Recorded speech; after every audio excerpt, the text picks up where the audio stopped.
এক গ্রামে থাকতো এক ছোট মেয়ে, নাম তার লাবণ্য। বয়স মাত্র ৬ বছর। সে খুব মিষ্টি আর দয়ালু স্বভাবের ছিল। কিন্তু তার একটাই দুঃখ, তার কোনো পোষা প্রাণী ছিল না। একদিন বিকেলে লাবণ্য বাড়ির পাশের বাগানে খেলছিল। হঠাৎ সে শুনতে পেল পাতার আড়ালে মিউ মিউ শব্দ। সে ধীরে ধীরে এগিয়ে গেল আর দেখল একটি ছোট বিড়ালছানা কাঁপছে আর ভয়ে কোণে সেধিয়ে আছে।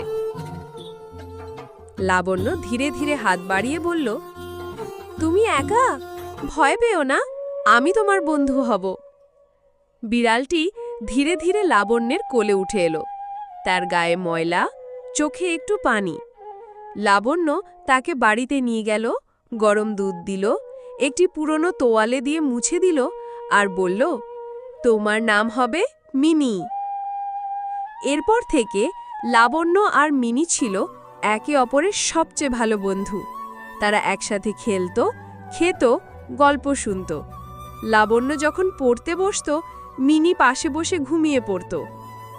একদিন লাবণ্যের মা বললেন, মিনি শুধু বিড়াল নয়, ও তোমার মতোই পরিবারের একজন।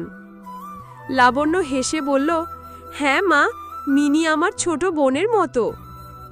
সেই থেকে মিনি আর লাবণ্য অজস্র দিন কাটালো একসাথে, ভালোবাসায়, বন্ধুত্বে আর হাসিতে ভরা।